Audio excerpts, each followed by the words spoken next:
రెడ్డి ఏం చేస్తాడు లేనని మీరు తేలిగ్గా తీసుకోవచ్చు. కానీ విజయసాయి రెడ్డి ఒక్కసారి పట్టుబడితే ఆ రోజు రామోజీరావు నాతో తగువేసుకున్నాడు. నేను ఏ రోజు రామోజీరావుని కలవలే. 1 సంవత్సరం రోజులు ట్విట్టర్ ద్వారా రామోజీరావుని నేను ఎదిరించా, వేధించా. ఏం చేశాడు? అదేవిధంగా అటు రాజ్యాంగబద్ధంగాను నాకున్నటువంటి ఏ అయితే వసతులు ఉన్నాయో అన్ని వసతులను ఉపయోగించి వీళ్ళందరికీ కూడా బుద్ధి చెప్తాను అన్నటువంటి విషయాన్ని నేను తెలియజేస్తా ఉన్నా. ఇక యూట్యూబ్ ఛానల్స్ కావచ్చు, కొంతమంది సోషల్ మీడియాలో గ్రూప్స్ క్రియేట్ చేశారు. ఆ గ్రూప్స్ కానీ చట్టరీత్యా నేను చర్యలు తీసుకోబోతున్నాను అన్నటువంటి విషయాన్ని నేను మీకు తెలియజేస్తా ఉన్నా.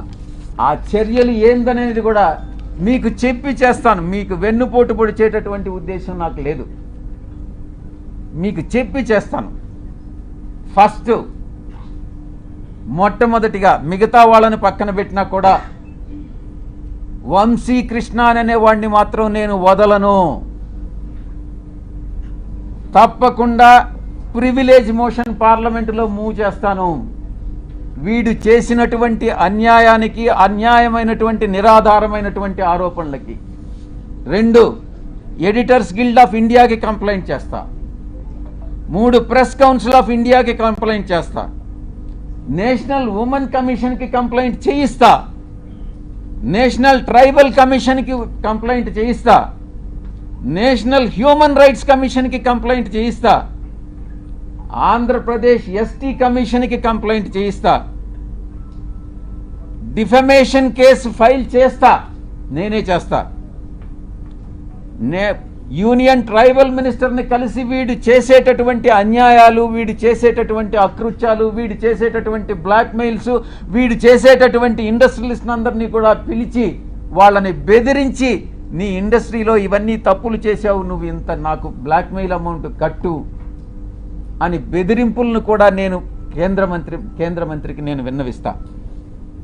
ఇక నేనే టేకప్ చేస్తా నా మిత్రుల సహాయంతో.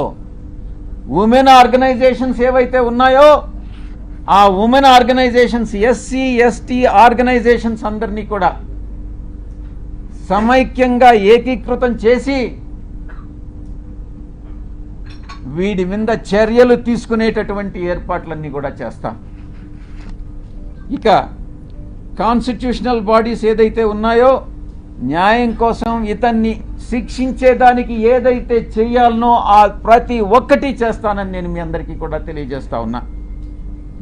ఒక ఆడబిడ్డని, ఒక ఆదివాసీ బిడ్డని బజారుకి ఇచ్చి నా వ్యక్తిత్వం మీద, నా ఎదుగుదల మీద, ఒక పేదలకి సేవ చేయాలి, ప్రజాసేవ చేయాలి అన్నటువంటి ఆలోచన కలిగినటువంటి నా మీద కుట్ర పన్ని ఈ యొక్క వ్యక్తి, ఈ వంశీకృష్ణ అనేటటువంటి వ్యక్తిని ఎటువంటి పరిస్థితుల్లో వదిలేదే లేదు అని నేను ఖరాఖండిగా చెప్తా ఉన్నా. వీటన్నిటికీ మించి ఒక ప్రైవేట్ మెంబర్ బిల్ పార్లమెంటులో సోషల్ మీడియాని, ఇటు ఈ యొక్క వెధవలు ఎవరైతే ఉన్నారో జర్నలిస్టులుగా వీళ్ళని శిక్షించేటటువంటి బిల్లుని ఒకటి ప్రవేశపెట్టాలన్నటువంటి ఆకాంక్ష కూడా నాకు ఉంది అని నేను తెలియజేసుకుంటా ఉన్నా. ఇక అమానవీయ రీతిలో, మానవత్వం లేనటువంటి రీతిలో, ఇన్హ్యూమన్గా, అసహ్యకరమైనటువంటి రీతిలో, జుగుప్సాకరంగా మహా ఛానల్లో ఇష్టారీతిన మాట్లాడితే ఇక్కడ ఎవరు గమ్ముకుంటారు? నీకేమైనా ఒడుగున కొమ్ములు వచ్చాయా? నువ్వు ఒక అధికారంలో ఉన్నటువంటి ఒక సామాజిక వర్గానికి చెందిన వాడివని భయపడతామా?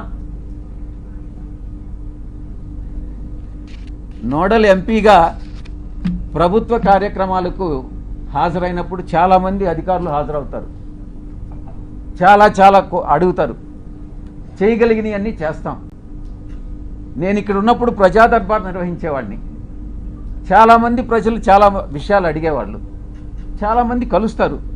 విధి నిర్వహణలో భాగంగా వీళ్ళందరూ కూడా కలవడం జరుగుతుంది. కలిస్తే తప్ప, కలిస్తేనే సంబంధం అంటగట్టేస్తారా? తారతమ్యాలు అనేటటువంటివి లేవా? వయసు అన్నటువంటిది తెలీదా? సహాయం కోసం 1-2 సార్లు నా కార్యాలయానికి వస్తే చాలామంది వచ్చారు, మీలో కూడా చాలామంది వచ్చారు. జర్నలిస్టులు కూడా ప్లాట్లు అడిగారు. నేను చేయగలిగిందంతా నేను చేశాను, విశాఖపట్నంలో ముఖ్యంగా. అప్పుడు జర్నలిస్టులకు తెలీదా? ఒక రాజకీయ నాయకుడిని ఈ రకంగా ద్వారా లబ్ధి పొందకూడదు. ఒకవేళ మీరే జర్నలిస్టులు మీకు ప్లాట్ లేదని అలాట్ చేసి ఉంటే, మీకు అలాట్ చేసినటువంటి వాళ్ళలో ఎవరైనా మహిళలు ఉంటే వాళ్ళకి నాకు సంబంధం అంట కట్టేస్తారా? ఏమైనా బుద్ధుండి ఇటువంటి ప్రసారాలు చేస్తారా అని నేను ప్రశ్నిస్తా ఉన్నా. అలాంటి వ్యవహారాల్లో నన్ను తీసుకురావడంలో ఒక పెద్ద కుట్ర ఉంది. దీని వెనక వంశీకృష్ణ వెనక ఎవరుండారు అన్నటువంటి విషయం కూడా నాకు తెలుసు. స్వయాన ఆమె చెప్పింది, ఆ ఆదివాసీ మహిళే చెప్పింది అధికారిని, సాయిరెడ్డి తండ్రి లాంటి వాడునని. బుద్ధి ఉండాలి ఎవరికైనా టెలికాస్ట్ చేసేవాడికి. మనిషి అన్నవాడు మనిషి అయి పుట్టుంటే, కడుపుకి అన్నంగాని తింటా ఉంటే, ఎటువంటి వ్యక్తి కూడా, అటువంటి వ్యక్తులు, మానవత్వం ఉన్నటువంటి వ్యక్తులు ఎవరు కూడా ఇటువంటి విషయాలు టెలికాస్ట్ చేయరు. ఇంకా కూడా చెప్పాలంటే, ఈ వంశీకృష్ణ అనేవాడు ఒక అమ్మ అబ్బకు పుట్టుంటే, వీడు నిజంగా ఒక మనిషి అయి ఉంటే ఇటువంటి అక్రమ సంబంధాలు మనసులో కూడా, మైండ్లో కూడా రావు. వీడు మనిషే కాదు అన్నటువంటి విషయాన్ని నేను చెప్తా ఉన్నా. సాధారణంగా ఇలాంటి కంప్లైంట్స్ వస్తే ఏ పోలీస్ స్టేషన్కో పోతారు. సర్ప్రైజింగ్గా ఈ కంప్లైంట్ ఎవరో ఒక కాన్ఫిడెన్షియల్ లెటరు ఎండోమెంట్ కమిషనర్కి ఇచ్చాడట. ఆ బుద్ధి లేని ఎండోమెంట్ కమిషనరు దాన్ని ఎందుకు లీక్ చేశాడో నాకైతే అర్థం కాలే. కాన్ఫిడెన్షియల్గా ఎంక్వైరీ చేయాల్సినటువంటి ఒక అధికారి దాన్ని మీడియాకి ఎలా ఇస్తాడు? అధికారికి బుద్ధి లేదు, తీసుకునేటటువంటి మీడియాకి ఎలా బుద్ధి లేదని నేను ప్రశ్నిస్తా ఉన్నా. నిజాలు ఒకవేళ తీసుకున్నారు, నిజాలు అన్నటువంటివి తెలుసుకోకుండా విచక్షణారహితంగా ఉద్దేశపూర్వకంగా బహిర్గతం చేయడంలో, కుట్రలో ఒక భాగంగా మీరు ఇలాంటివి టెలికాస్ట్ చేస్తారా అని నేను ప్రశ్నిస్తా ఉన్నా. ఈ యొక్క మీడియా, ఒక సెక్షన్ ఆఫ్ మీడియాలో ఇవి ప్రసారం చేయనటువంటివి 4 ఛానల్స్. TV9 ప్రసారం చేయలేదు, 10 TV ప్రసారం చేయలేదు, సాక్షి ప్రసారం చేయలేదు, NTV ప్రసారం చేయలేదు. మిగతా అన్ని ఛానల్స్ ఏదో ఒక రకంగా ప్రసారం చేసినటువంటివే. మీరు ఒక్కసారి చూస్తే ఈ ఛానల్స్ అన్నీ కూడా ఒక సామాజిక వర్గానికి చెంది వెస్టెడ్ ఇంట్రెస్ట్ ఉన్నటువంటి ఛానల్స్ అన్నటువంటిది మీరు అర్థం చేసుకోవచ్చు. ఎవరు టెలికాస్ట్ చేశారన్నటువంటిది కూడా కానీ మీరు ఇంకా కొంచెం లోతుల్లో కానీ వెళితే ఆ యాంకర్స్ కూడా అదే సామాజిక వర్గానికి చెందినటువంటి వాళ్ళు అన్నటువంటిది చాలా స్పష్టంగా తెలుస్తూ ఉంది. ఇంకా ముందుకు రావాలి, ఇంకా ముందు విషయాలు ఉన్నాయి. ఒక వ్యక్తి చేసినటువంటి ఆరోపణలను దృష్టిలో పెంచుకొని ఒక మహిళ క్యారెక్టర్ మీద దెబ్బతీస్తారా? ఒక మహిళ క్యారెక్టర్ మీద దాడి చేస్తారా? ఆ స్థానంలో నేను ఒక్కటే అడుగుతున్నా, ఒరేయ్ వంశీ, నీకు అమ్మ లేదా? నీకు అక్క లేదా? నీకు అమ్మ చెల్లెలు, అక్క చెల్లెలకి తేడా తెలీదా? మీ అమ్మ మీద, మీ అక్క మీద, మీ చెల్లెల మీద ఎవరైనా ఇటువంటి ఆరోపణలు చేస్తే నువ్వు నిజంగా మనిషి అయి పుట్టి నీకు చీము నెత్తురుగాని ఉంటే నువ్వు గమ్ముగా ఉంటావా అని నేను ప్రశ్నిస్తా ఉన్నా. వీడు డెఫినెట్గా సమాధానం చెప్పాలి ఈ విషయానికి. ఈ మారెళ్ల వంశీ అనేటటువంటి వాడు ఆంధ్రజ్యోతి వెంకటకృష్ణ, టీవీ5 సాంబడు, వాళ్ళ పుట్టుక మీదనే నాకు అనుమానం ఉంది. నేను ఈరోజు చెప్తా ఉన్నా పత్రికాముఖంగా, ఒరేయ్ మీ పుట్టుక మీదనే నాకు అనుమానాలు ఉన్నాయిరా. మీ తల్లిదండ్రులకి ఎవరైనా డిఎన్ఏ టెస్ట్ చేయించండి, మీరు కరెక్ట్గా పుట్టారా లేదా అని మిమ్మల్ని అడిగితే మీరు బాధపడతారా లేదా అన్నటువంటి విషయాన్ని ఒక్కసారి మీరు మిమ్మల్ని మీ మనస్సాక్షిని ప్రశ్నించుకోండిరా. అప్పుడు అర్థమవుతుంది మీకు మనసులో బాధ ఏందన్నటువంటిది. ఆరోపణలు చేయడం కాదు, బ్లాక్మెయిల్ చేయడం కాదు, డబ్బులు సంపాదించడం కాదు, మనిషి అయి పుట్టిన తర్వాత సమాజానికి సేవ చేయడం రా ముఖ్యం. మీలాగా డబ్బు సంపాదించుకొని మీ యొక్క స్వలాభం కోసం మీరు ఆనందాన్ని పొందడం కాదురా. ఈ యొక్క ఆవేదన అర్థం చేసుకోవాలి, నా యొక్క ఆవేదన. నేను ఒక్కటే అడుగుతా ఉన్నా, ఇదేనంటారా మీ జర్నలిస్టిక్ విలువలు? ఇదేనా మీ జర్నలిస్టిక్ విలువలు? ఇక వంశీ విషయానికి వస్తాం. వీడికి బ్లీచింగ్ పౌడర్కి, టాల్కమ్ పౌడర్కి, లేకుండా ఉంటే ఇంకొక కోకైన్కి తేడా తెలియదు. వీడిని అసలు సమాజంలోనే వీడి టాల్కమ్ పౌడర్ అంటారు వీడిని. నేను ఒక్కటే అడుగుతున్నా, ఒరే వంశీ, జర్నలిస్ట్ అనే దానికి ఒక స్పెల్లింగ్ చెప్పరా నువ్వు కరెక్ట్గా. ఎక్కడో చదువు పేరు లేని వాడివి, చదువు లేని వాడివి, విజ్ఞానం లేని వాడివి, ఇంగిత జ్ఞానం లేనటువంటి వాడివి, మీడియాలో చొరబడి అందరినీ మోసం చేసి మిగతా వాళ్ళందరినీ కూడా ఏకంగా ఛానల్ యాజమాన్యంలోకి వచ్చి నువ్వు సాగిస్తున్నటువంటి అరాచకాలు ఏదైతే ఉన్నాయో, నువ్వు చేస్తున్నటువంటి బ్లాక్మెయిల్ ఏదైతే ఉందో, అది సభ్య సమాజం తల ఉంచుకునేలా మీ తల్లిదండ్రులకు తెలిస్తే, మీ అక్క చెల్లెళ్ళకి తెలిస్తే వాళ్ళు కూడా తల వంచుకుంటారు రా వంశీ. ఇది నీ యొక్క పరిస్థితి. ఒక్కసారి మీ ఛానల్లో పనిచేసేటటువంటి మీ యొక్క మహిళా ఉద్యోగుల్ని ఒక్కసారి అడిగి చూడు, నీ గురించి ఏమనుకుంటున్నారు అనేటటువంటి విషయం, నీ వెనక ఏమనుకుంటున్నారనేది ఒక్కసారి తెలుసుకోరా. వంశీ డిబేట్లు కూడా చూస్తూ ఉన్నాం. అది జబర్దస్త్ అన్నటువంటిది చాలా అగ్లీగా ఉంటుంది. దానికన్నా ఇంకా హీనంగా ఉంటాయి వీడి డిబేట్స్. ఒక్కసారి డిబేట్లపై నువ్వే ఫీడ్బ్యాక్ తీసుకో. నీ డిబేట్ల మీద నీకు అసలు ఒక్క ఓనామహాల్ రానివాడివి నువ్వేం జర్నలిస్టు రా వంశీ. తల్లికి కూతురికి, చెల్లెలకి పెళ్ళానికి తేడా తెలియని స్థాయిలో ఒక మహిళకి అంటగట్టి ఆరోపణలు చేసి డిబేట్ చేస్తావంటరా వంశీ అని నేను ప్రశ్నిస్తా ఉన్నా. ఒకటి వంశీ, నీకు పిల్లలు లేరా? నీకు కొడుకులు కూతుళ్ళు లేరా? డెఫినెట్గా ఉండాలనుకుంటా, మగపిల్లలు ఉండాలనుకుంటా, ఆడపిల్లలు లేరు. వీడికి కూతుళ్ళు కానీ పుట్టుంటే అప్పుడు తెలిసిండేది వీడికి బాధ ఏందని అనేటటువంటిది. ఆ కూతుళ్ళ మీద ఎవరైనా ఆరోపణలు చేసుంటే అప్పుడు తెలిసిండేది ఈ వంశీ అని అనేవాడికి బాధ ఏందని అనేటటువంటిది. అప్పుడు ఆ పిల్లల పైన ఇప్పుడు నీకు కొడుకులు ఉన్నారా?